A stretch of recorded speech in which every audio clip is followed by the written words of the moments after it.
How many of you know where your mind is?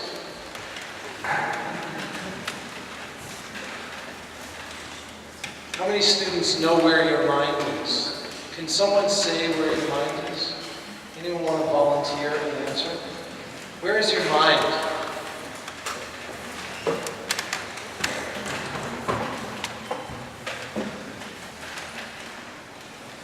Anyone?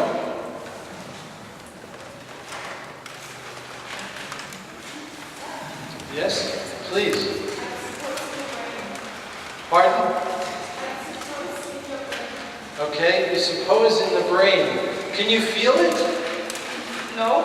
No? Then what convinces you that it's in your brain? Well, a lot of thinking, I think, is going on in the brain. So, I don't know, I just guess. Okay, that's a good guess. Anyone else have any other ideas about where the mind is? Yes, please. I would have to hear people talking about it, but I've never seen it. Pardon? I hear people talking about the mind, but I've never seen it. Okay, I hear people talking about the mind, but I've never seen it. Okay. Any other reflections? Has anyone tasted it?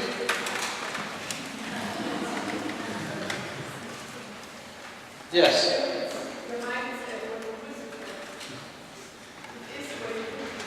It is what you, where you put it. Okay, that's a very, I think, important observation. What do you mean by where you put it?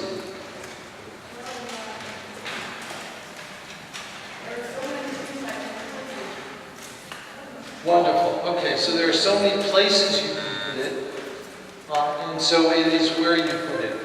Okay, anybody else? Yes, please.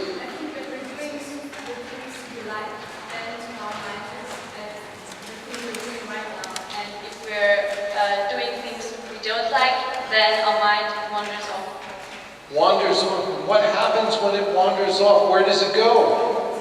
Well, we don't know that exactly. Okay. Somewhere where we're not at the thing we're doing right because we don't want to be at the thing we're doing right now. Anyone else?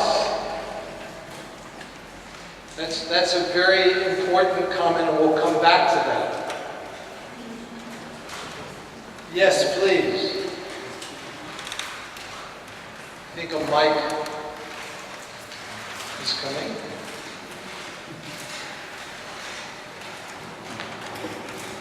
Well, within the last weeks or months, I learned that my mind is more in my emotions. More in your emotions. And where are your emotions? My stomach. Your stomach, okay. And this is much more important. Okay. And my children reflect me where my mind maybe should be, or if it's right or wrong. So, stomach is more important. Stomach is more important. Yes. Okay. Very good. Does anyone realize that there are about 200 million neurons in the stomach, in the gut? And so the stomach actually is an extension of our nervous system in many ways. Any other reflections about where the mind is?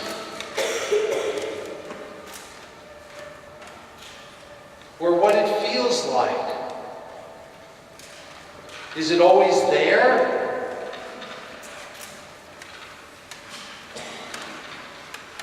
We heard that it wanders. It wanders. Yes? Say again? You can feel the okay, you can feel the effects of your mind, but you don't know where it is. Wonderful. Okay. Anyone else?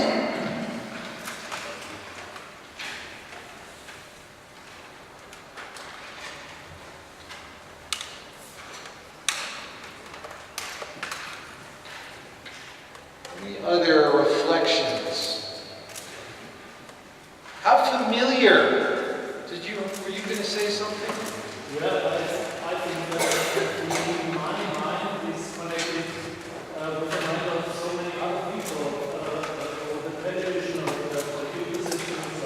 Beautiful. Okay, so your mind is connected with the minds of many other people through television, through the internet.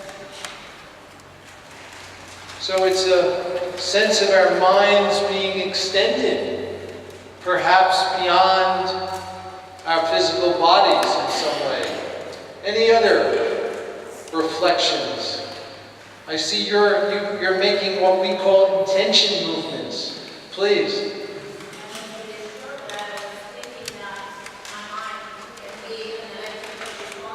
Can be what? An electrical response.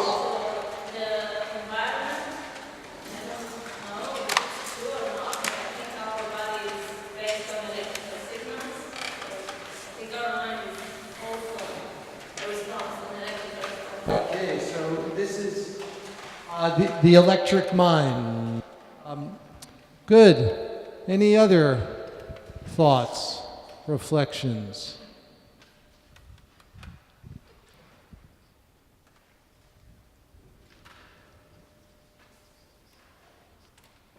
Yes, please. I'm curious what's on your mind when you use the term mind in relationship to spirit or consciousness. I couldn't get everything you said. A mic is coming. That will help.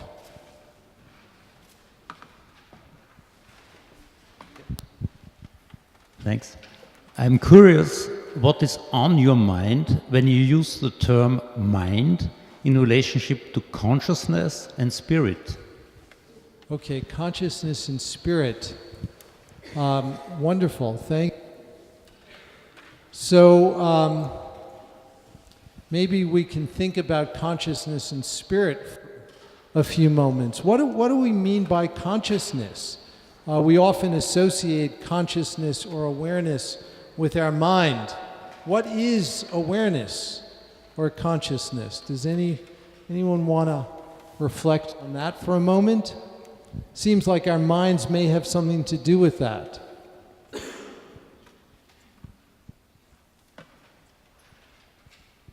What does it mean to be aware? Or conscious? Or what does it mean to be unconscious? Yes, please.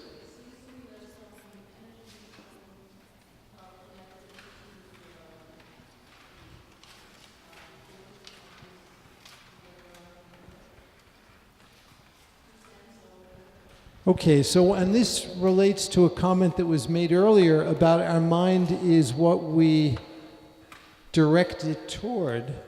And so what we direct it toward is usually, although not always, what we're aware of. But what about things that we don't direct our mind toward? Does that still, are those influences, that information still in some way entering the mind? Anyone have any reflections about that? By the way, those of you who are students, do you guys take is there psychology offered? How many people take psychology? Okay, I see a few hands. Do you guys deal with any of these questions in your psychology courses? Okay, good. That's good to hear. So back to the question of whether our minds in some way are sensitive to influences about which we may not be aware.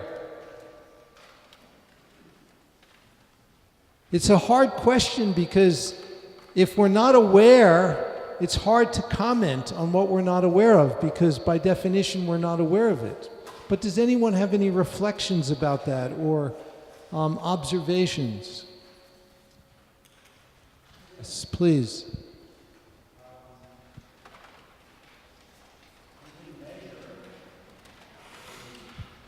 Hold on, a mic is coming. Thank you, Melo. Hello? Yeah. We can measure a bodily response to something we have unconsciously perceived. This is somebody who knows something about psychology. No, I just experienced it so often that I started wondering what is going on. But maybe yes. So this actually ties to a comment that was made earlier about the stomach that you made, and respond to information that we may not be aware of, aware information if we're not conscious. So this is something that is actually true, and there's quite a bit of scientific evidence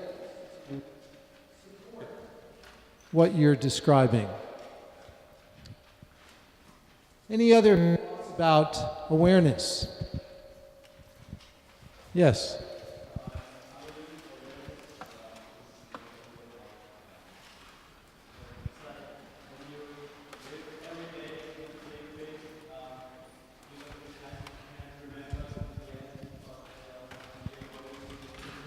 Well, hold on one sec. We're going to get you a mic so I can...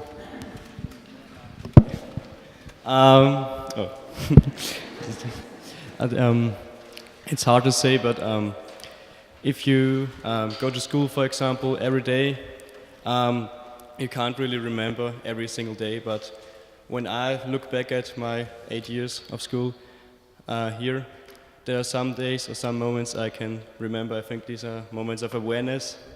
It's like when you know, when you reflect, when you see what effect your actions have.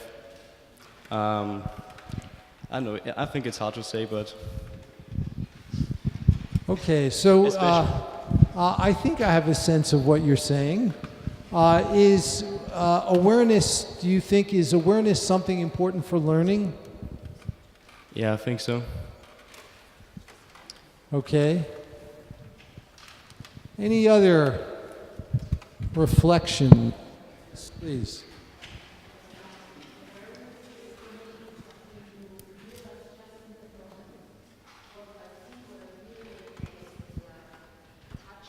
I think awareness can only be an information you get in right at this moment now. I can be aware now of my clothes or something like this. That's for me. I don't think that it's something from the future, from the past. It's what happens now, and I can be aware of just that moment. That's awareness for me, exactly the moment, what I feel. That's very helpful. So this is really a comment about the kind of immediacy of awareness and how awareness is really about what's happening right now in our bodies, in our local environment, and it is something occurring in each moment. Any other reflections before we shift gears? I think this also explains the term "the mind wanders off," because awareness is very immediate. So the mind, when you say the mind wanders off, you mean your awareness shifts to something else, and that can happen very easily, I think. Okay. And are you always aware of when your mind wanders? How many of you have had the experience of actually reading a book where you know you're reading each word, but you are reading and you're going along, and you may even turn a page, maybe another page, and you realize that you actually have no idea of what you've just read, that your mind is somewhere far, far away. How many of us have had that experience? Okay. So sometimes our mind can wander, and we're not necessarily aware that it wanders, but there's a moment where we wake up, a moment where we recognize, oh, I'm no longer there, and I can bring my mind back. And that moment is a moment of awakening.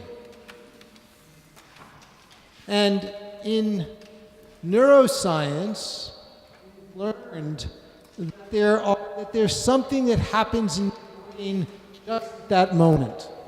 When you recognize that your mind has been elsewhere and you back. There's a part of the brain which is monitoring what's going on in the background. And when that part of the brain becomes activated and engaged, there's a moment of recognition, a moment of awareness, and you come back. And that's a very important capacity that human beings have, and humans have that capacity to a far greater extent than any other species. Now, we also have another capacity that I'd like to just underscore. You all know that you have this capacity, and that is we have the capacity for what we call mental time travel. Mental time travel. We can anticipate the future, and we can reflect on the past. And does anyone know what part of the brain is particularly important for mental time travel? Is this something you learn in your psychology courses? Does anyone have any idea what part of the brain is particularly important for mental time travel? Front. Very good. Which part, which forehead? Okay. So, very, very good. We have a big chunk of real estate in the front of our brain that we call the prefrontal cortex. And if you look across evolution at the ratio of this part of the brain to the rest of the brain mass, it's much larger in humans than it is in any other species. Humans can do mental time travel in a way that no other species can do, not even close. How many of you can remember the name of your 5th grade teacher? How many of you can remember the name of your 5th grade teacher? Okay. So, how old were you when you were in 5th grade here? 7. Okay, and you guys are now like 17, so that's at least 10 years, right? There's no other species that can consciously recollect like that over a 10-year span. No other species can do that. And we can all think about the future. We can all right now, sitting here, think about what we're going to be doing this evening.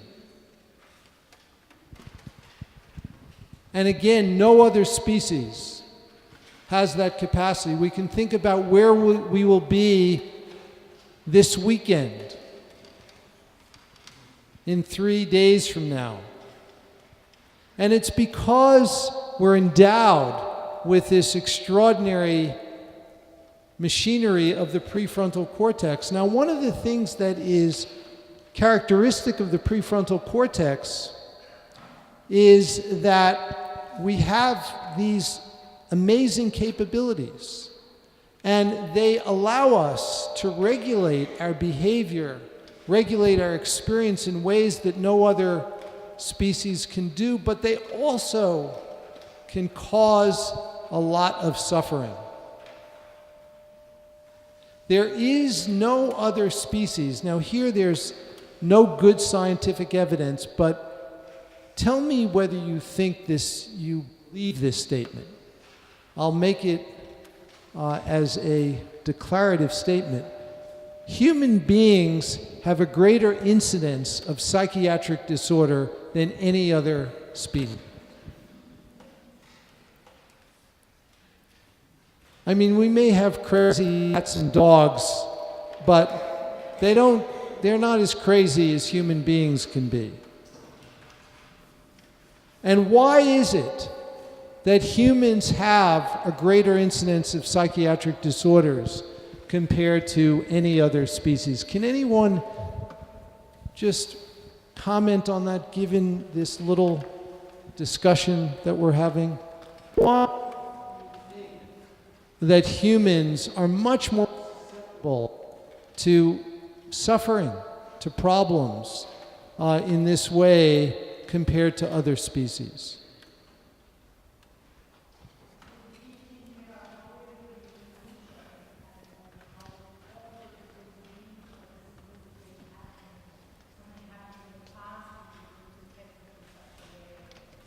Wonderful. Okay, so because of the things that may happen to us in the future or the things that did happen to us in the past, so we worry.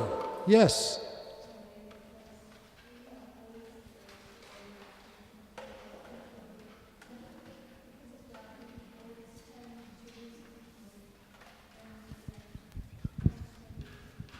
Okay, so this is a beautiful comment about our need for control and how there is this urge to control things that may in part be associated with the capacities that we have as human beings, that we can exert this kind of self-control. Any other reflections about this? Please. We judge everything. Okay. Good. Yes. I'm pretty sure. There is a main conflict between the mind and the emotions, a pull and push conflict. So we don't know if there is a situation we want to solve, if we should react with our mind or our body or emotions. And of course, we all have lots of role models, and they give us ideas, and maybe we are not ourselves anymore. Who is ourselves? Who is me? Yeah? Is it the mind? Is it the body? Where is ourself? Everything. Okay. Well, you have a wonderful intuition. Sometimes our prefrontal cortex can be directing us to do something, and our bodies are telling us something different. And we have this conflict between what we think we should be doing and how our bodies are reacting. And that could be another cause of suffering. Very famous neurobiologist at Stanford by the name of Robert Sapolsky, who wrote a book called Why Zebras Don't Get Ulcers. Can anyone think of why zebras don't get ulcers? Why might zebras not get ulcers?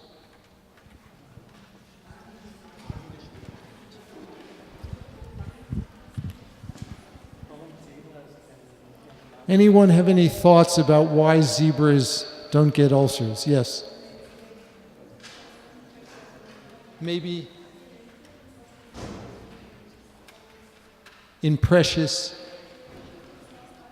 under pressure. Okay, they don't put themselves under pressure.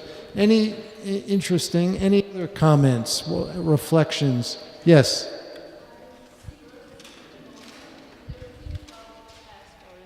Very good. Zebras live in the moment and don't think about the past or the future. And why do you think they might live in the moment in that way?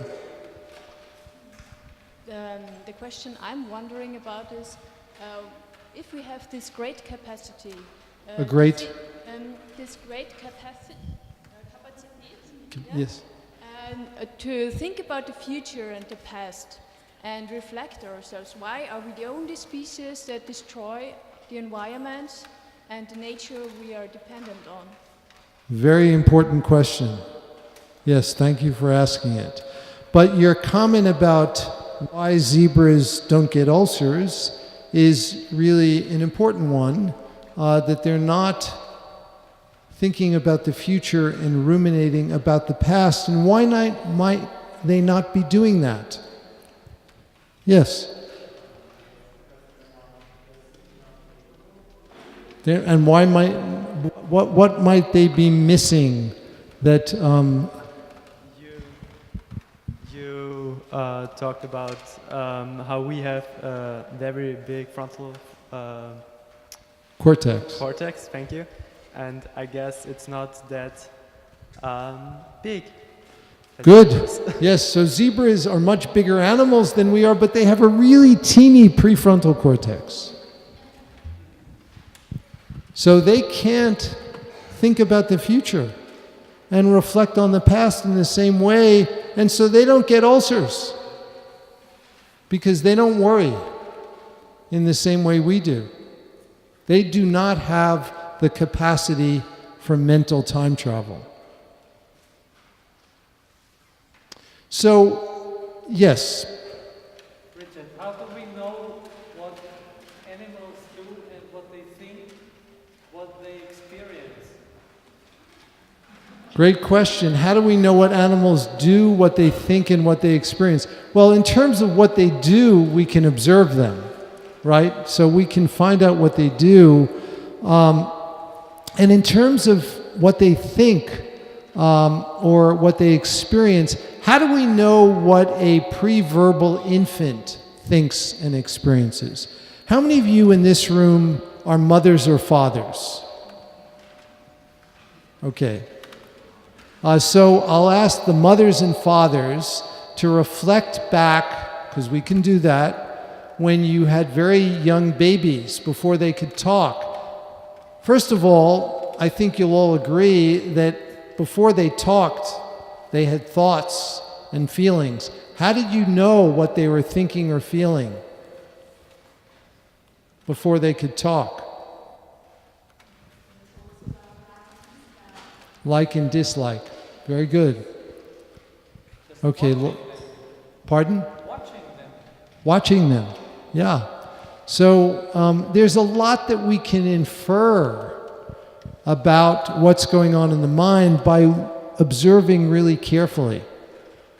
And so just as a mother and father observes their babies carefully to determine the needs of the baby and be supportive and helpful and loving, so too can we infer what an animal is thinking if we can carefully observe their behavior. So there's a lot that we can do indirectly in those ways to make inferences about what's going on in their mind.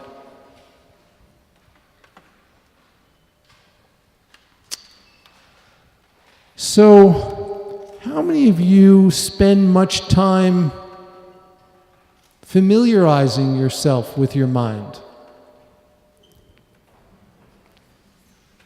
Okay, for those of you raising your hands, how do you familiarize yourself with your mind? Yeah. Well, I just reflect my thoughts and, I don't know, just spend time with me and not with anyone else, and then I think the thoughts just fly into your mind, kind of. Okay, wonderful. Thank you. Any other people who raise their hand? How do others familiarize themselves with their mind? Anyone else? Yes, please. Okay, and the woman behind you is coming. So yeah, I just think very closely about what I think and what I do, and I also write it down a lot so that I can look back and I know I just reflect everything I think about. And do you have a special time of day when you do this? Not really, I just do it whenever I get to do it. So when I just think of it, I'm like, oh, I'll do that now. Okay, and how often do you get to do it? I try to do it every day. Okay, or sometimes when I'm in my car driving, or when I'm at the bus or on the bus, I just think about it. and reflect. Wonderful. Or when I go for a walk. Wonderful. Okay, anyone else want to reflect on how they become familiar with their mind? Into the nature. I have a big dog, and in the morning at 6, I'm outside. Okay, And meditation. Then we are in between the woods, and yes, I like to meditate. In the woods? I like the nature. I need nature. Nature. Yes. Okay. Wonderful. Wonderful. How many of you meditate in any kind of formal way? Wow. Fantastic. And for those of you who raise their hands, how many of you meditate 5 times or more every week?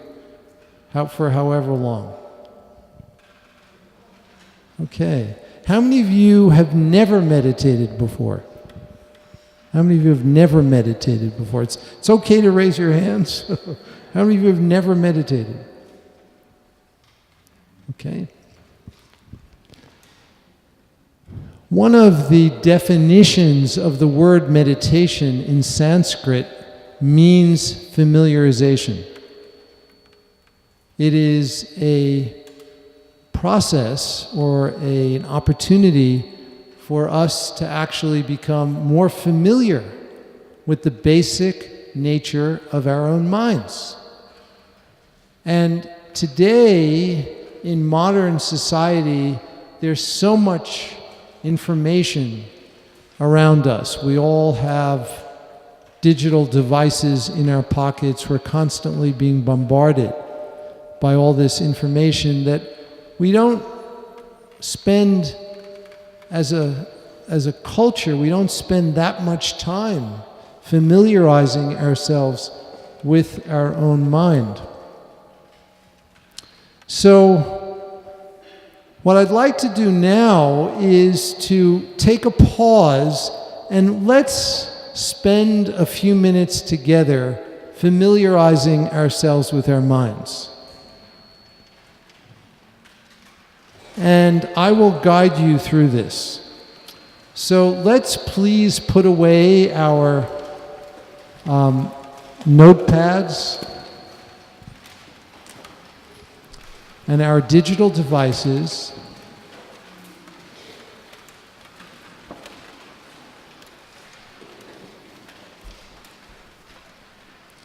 And let's bring our awareness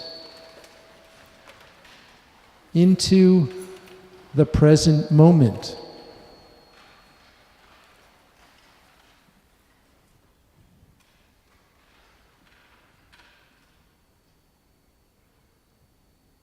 And I'd like to invite all of you to sit in an upright posture.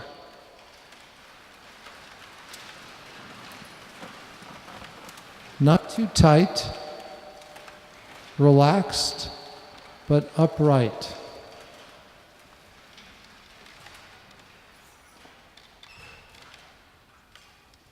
And we sit upright to be in a dignified posture and also to be awake. And we can close our eyes or leave our eyes open, whatever is most comfortable.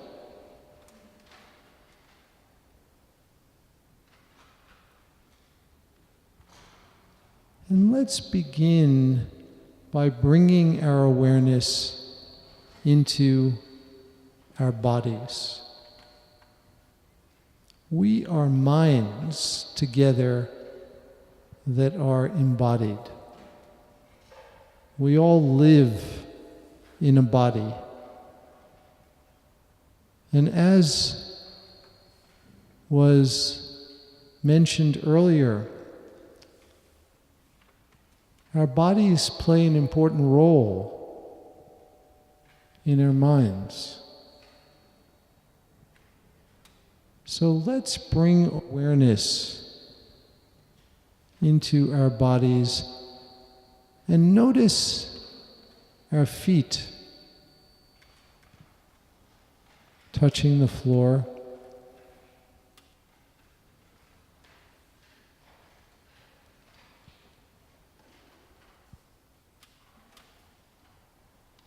Notice our sit bones on the chair or on whatever it is you're sitting.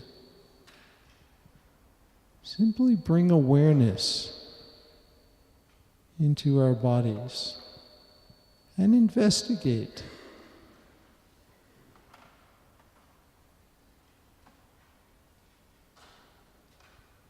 What sensations are present? Are they pleasant, unpleasant, neutral? And as we investigate, recognizing this really extraordinary and precious human quality that we have of awareness.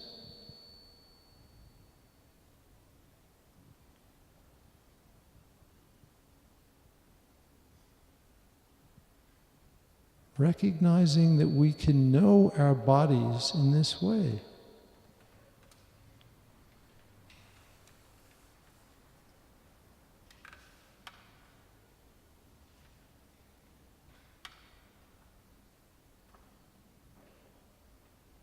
And anything can be support for awareness.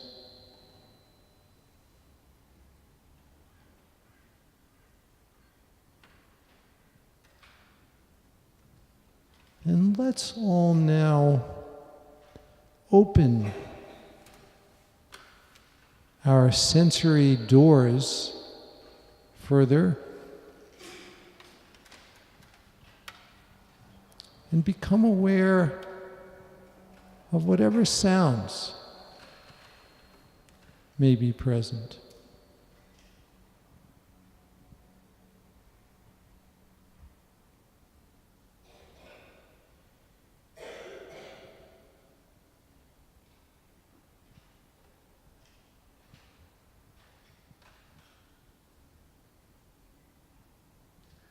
Become aware of whatever visual sensations may be present.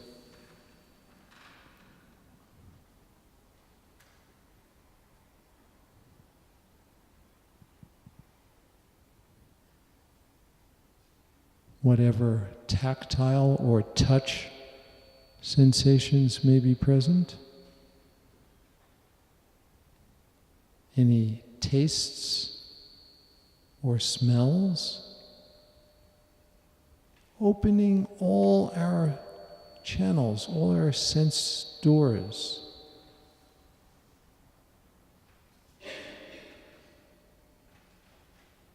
And bringing awareness in a way that is spacious, open, and awake. And simply noticing whatever may be there. And again, whether it's pleasant or unpleasant or neutral, simply noticing whatever may be arising.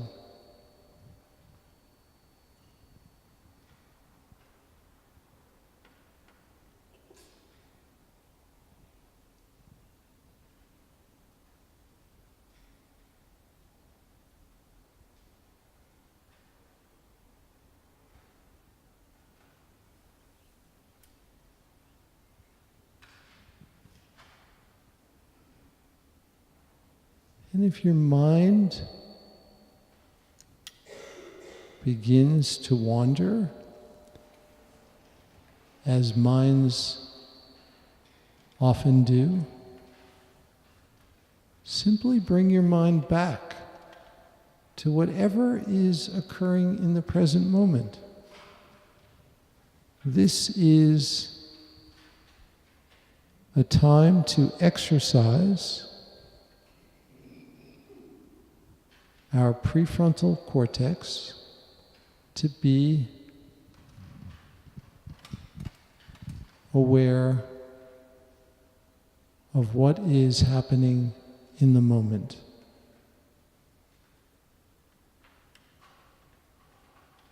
Because the present moment is really all we have.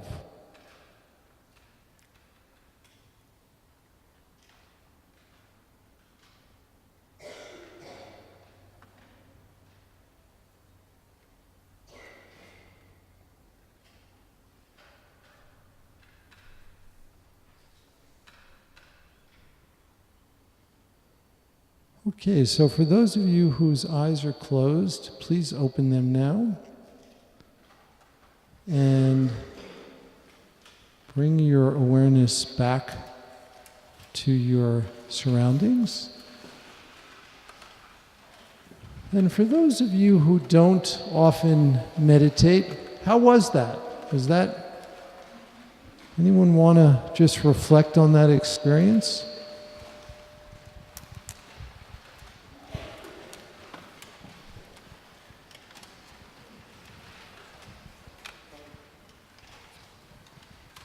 Did anyone discover something in their mind that was less familiar? That was very familiar?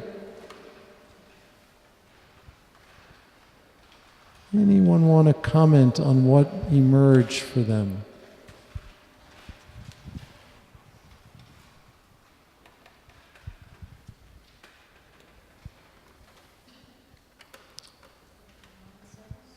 Mind settles. Okay, was that enjoyable? Okay. How many of you felt your mind was more settled than it was when you first came into this room? When you did that? How many, raise your hand. How many found your mind to be less settled than when you first came into the room? Okay.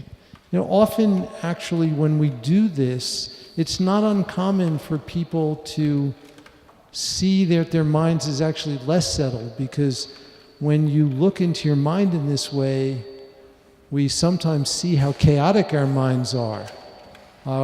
We often don't pay attention to it, so we're so focused on what's happening externally that we're not so aware of what's happening inside.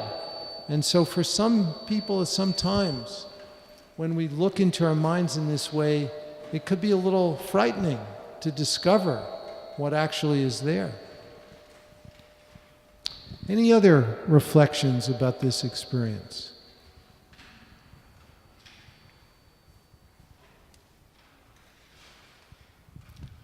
Yes.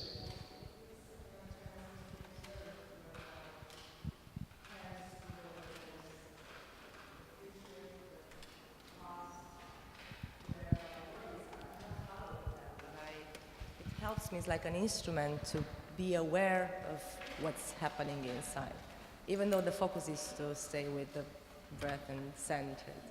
Wonderful. So you noticed when your mind went off to the past or to the future, but you weren't following those stories, but you did notice when it went off in that way. Just observing. Just observing. And sometimes it helped me to understand better things that are worrying me without me being aware. Yes. Unless I do this exercise. Very good, thank you. Any other comments or reflections about this?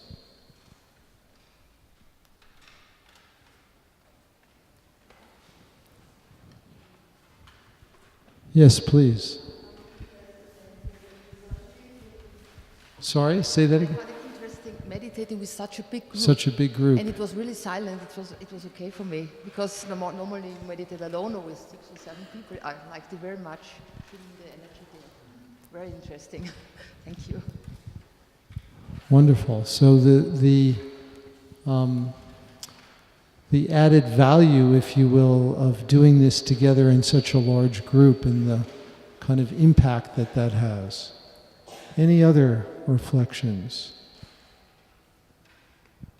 Yes, please.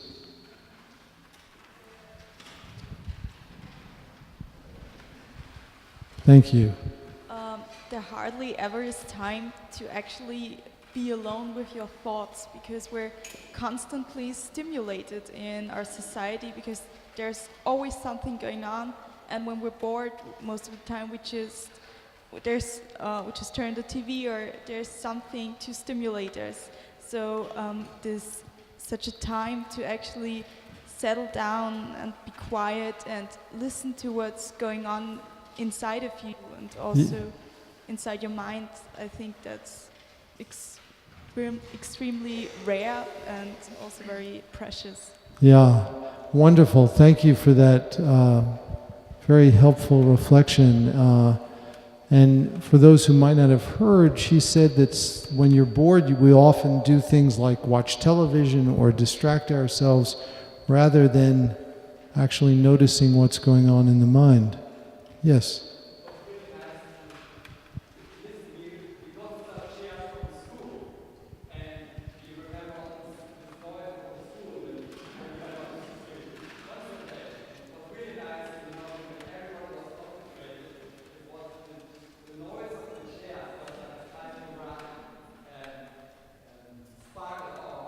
Yes, wonderful. That's great. So yeah, the little creaks of the chairs. And you know, one of the important things about awareness is that anything can be used as support for our awareness. So the idea, dialogue. Okay, so that means I need to stop in a moment. So before I stop, I'm going to just mention one other thing, and we're going to do another 3-minute practice, and then we'll have a dialogue. One of the really amazing set of findings in modern psychology and neuroscience is this, and some people may find this surprising. Human beings come into the world with innate basic goodness. I'll say that again. Human beings come into the world with innate basic goodness. And what do I mean by that? What I mean by that is that when we come into the world as young infants, if we are presented with interactions that are warm-hearted, loving, cooperative, compared with those that are selfish, aggressive, which do you think a young infant would prefer? It's kind of obvious, isn't it? Young infants show a very, very, very strong preference for pro-social or warm-hearted interactions. And as we go through school, in at least where this has been investigated, we lose touch with that part of our nature. In fact, in the US, we've been doing studies showing that even over the course of 1 year of preschool, when kids are 5 years of age, the average child becomes progressively more selfish as they go through that first year of preschool. But we come into the world with a strong preference for warm-heartedness. There are certain kinds of, let me say one other thing first. In that sense, we believe that kindness and compassion are very much like what scientists think of as about language. We all come into the world with the capacity for language. That's an innate human capacity. But in order for that capacity to be expressed, we need to be raised in a normal linguistic community. And there are case studies of kids who are raised in the wild, feral children they don't develop normal language. And in the same way for kindness and compassion, we come into the world with a propensity for kindness and compassion, but for this capacity to flourish, it needs to be nourished. So we're going to end now with a little exercise, a little meditation practice that you can do daily. You can do it, you don't have to do it while you're sitting. You can do it while you're walking. I often do it when I'm traveling through airports. And it's a way to remind us of our innate basic goodness. So let's again please sit in an upright posture.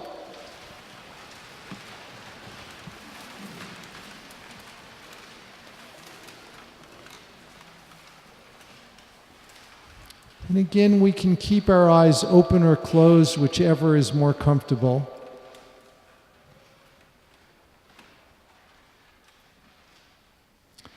And I invite you to reflect for a few moments on how every human being is the same in sharing the wish to be happy and to be free of suffering. And this comes from our innate basic goodness.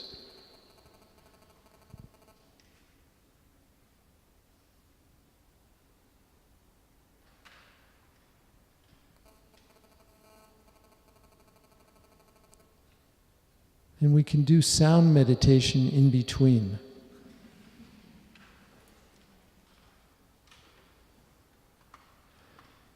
And now I invite you to bring into your mind and your heart a person who is close to you. It could be someone sitting in this room. It could be a parent or a very close friend. For those who are parents, it could be one of your children. And visualize this person.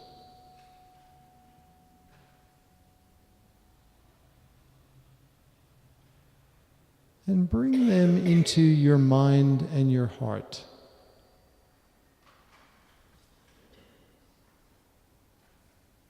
And cultivate the aspiration that they be happy and free of suffering.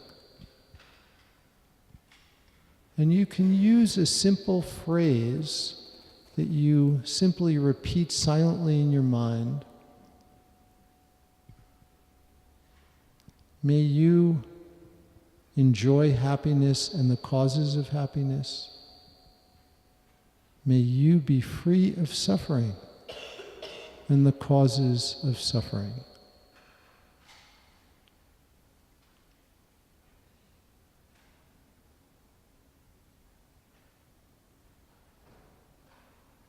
And hold them in your mind for a few moments, and then simply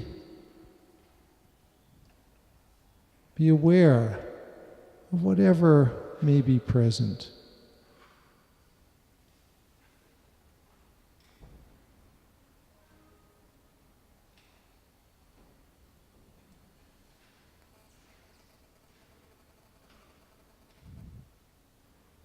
And now, virtually all of you in this room, probably with the exception of those of us who are visitors, know others in this room. But probably very few of you know everyone. And I invite you now to bring as many of the beings that you see, that you know are present in this room, bring them into our hearts and our minds.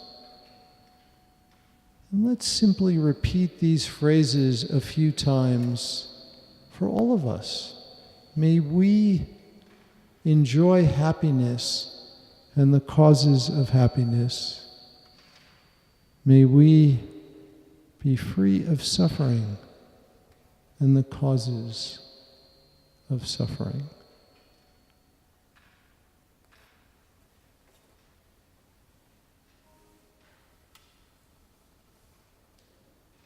And through these simple practices, may we all investigate and become more familiar with our own minds so that we can discover our true nature. And our true nature is one that radiates with innate basic goodness.